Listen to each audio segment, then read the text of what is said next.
פרופסור דן מירון, אני יודע שהכרת את נתן אלתרמן ברמה האישית והעברת לא מעט שעות איתו. תספר לנו על ההיכרות הזאת ואולי תתחיל מהפעם הראשונה שפגשת אותו. דברים מדויקים אני אספר לך.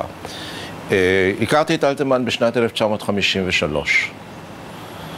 הייתי אז סטודנט בשנה הראשונה, נער בן 19, חצוף. וכבר כותב רשימות ביקורת לגלגניות באיזה עיתון שהיה אז ונעלם זה מכבר בשם זמנים. ובין השאר כתבתי איזו רשימה לגלגנית על שירי ירושלים השגרתיים עם מוטו, כחול ים המים, נבע ירושלים, אורים השמיים, שיר זמר ידוע של אלתרמן. שבועיים לאחר מכן אני במקרה יורד במדרגות במה שהיה פעם בית דבר ברחוב שיינקין פינת מלצ'ט, והנה יד חזקה לופתת לי את הכתף ומאחורי זה נשמע קול מגומגם קצת. אתה דן מירון? כן, אלתרמן עומד שם.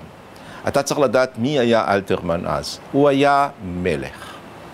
לא הייתה דמות כזאת ממותו של ביאליק בחלל התרבותי העברי. אלתרמן היה אז הכל. המשורר הגדול, האישיות התרבותית המרכזית, הקשר בין הספרות לבן גוריון ולמדינה, צומת שכל האורקים עברו דרכה.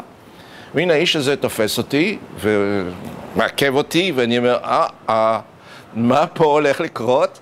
והוא אומר לי, בגמגום שלו הידוע, אני רוצה להגיד לך שאתה צודק בהחלט. שאתה? צודק בהחלט.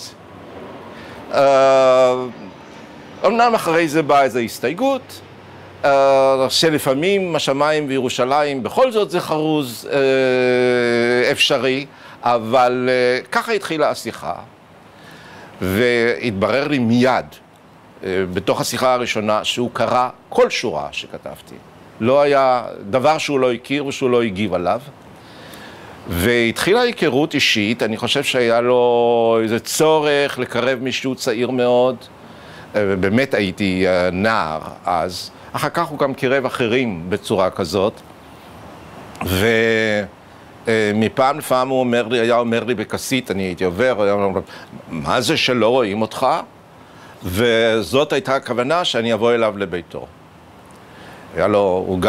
הוא גר בדירה כבר האחרונה של מגוריו, שהייתה בשדרות נורדו, בקומה השלישית, ואני לא יודע אם אתה יודע שזה היו שני מחנות אשר לא התערבו ביניהם.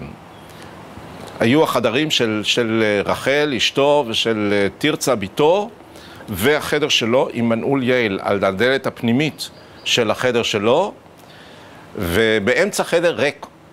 זה היה ה-No Man's Land בין שני המחנות, והייתי בא לחדר שלו, חדר עבודה של סטודנט או של תלמיד גימנסיה משנות ה-30, עם איזו ספה קטנה מכוסה בכיסוי הצמר הגס, שהיו אז מכסים את הספות, עם ארון ספרים במדרגות, שהיה בבתי ותיקי ההסתדרות, אני הייתי נתקל בו, עם מעט מאוד ספרים, ועם תמונה אחת על שולחן כתיבה קטן שחור, גם כן של תלמיד.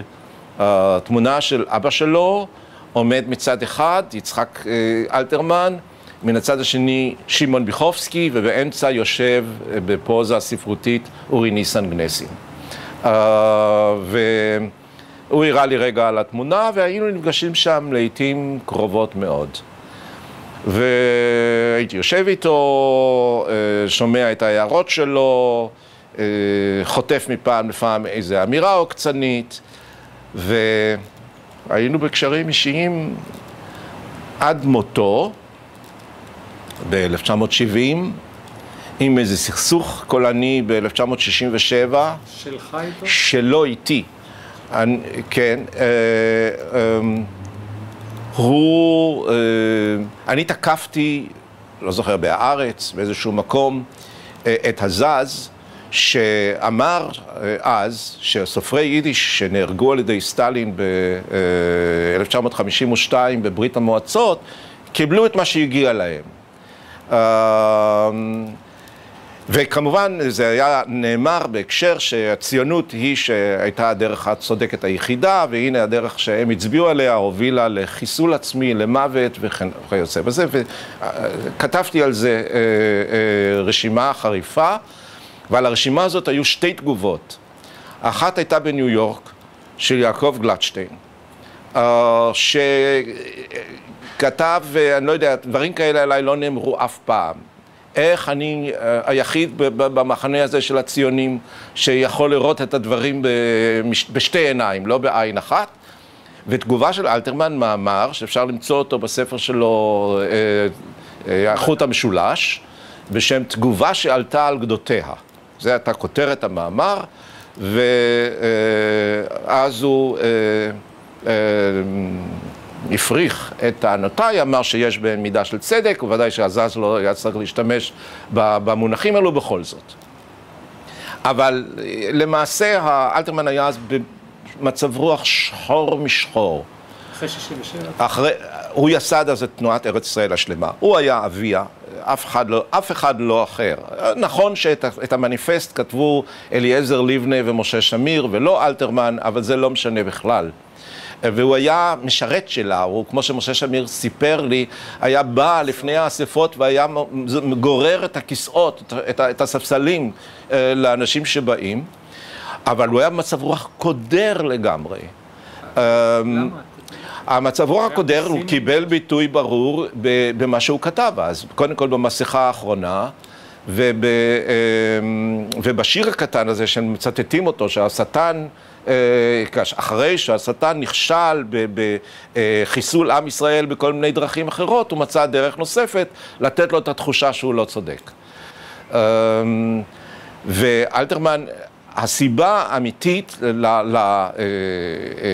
למצב רוח הזוועתי שהוא היה בו, יכול להיות שזה היה קשור גם במצב בריאותו, על זה תכף יש לי משהו להגיד, זה הייתה שלא הייתה עלייה המונית.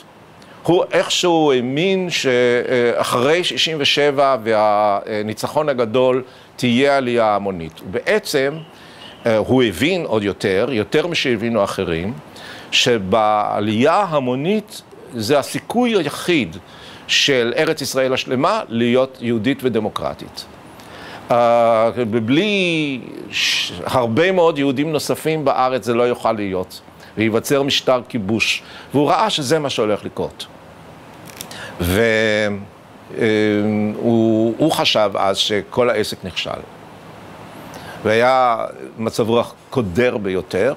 אני זוכר, באתי אליו שוב לאותה דירה, ואותו שולחן, אותו חדר ברחוב נורדו, זירות נורדו, זה היה, באתי תחילת 1970, זאת אומרת, השנה שהוא מת בה, או אולי סוף 69, עם בקשה מטעם אוניברסיטת תל אביב, אז עבדתי באוניברסיטת תל אביב, שהוא יאפשר לאוניברסיטה לחוג את יובל ה-60 שלו, שצריך היה לחול בעוד חצי שנה או משהו כזה, בצורה מכובדת. כמשורר תל אביב, כמשורר הגדול בשירה העברית, האוניברסיטה רצתה להפוך את זה לאירוע, והוא סירב בתכלית הסירוב, ומה זה בוויהמנס, באיזה מין נחרצות כזאת, שהכרתי אותה ממנו במקרים מסוימים, ובזה נגמר העניין, זה נגמר. אבל אני רציתי להגיד משהו על בריאותו. אלתרמן היה משוכנע שהוא ימות בגיל 60-61. היה לו שכנוע פנימי עמוק שזה מה שהולך לקרות. למה? מדוע? ודאי. מדוע? שזה הגיל שנפטר אביו. אביו חלה במחלת הסרטן, גילו את המחלה ב-1935, אלתרמן נסע איתו לפריז, ניסו לעשות ניתוח, לא עשו ניתוח, כי זה כבר היה מאוחר מדי, ואיכשהו הוא חי עד שנת 1938. הוא עוד ראה את כוכבים בחוץ מופיע.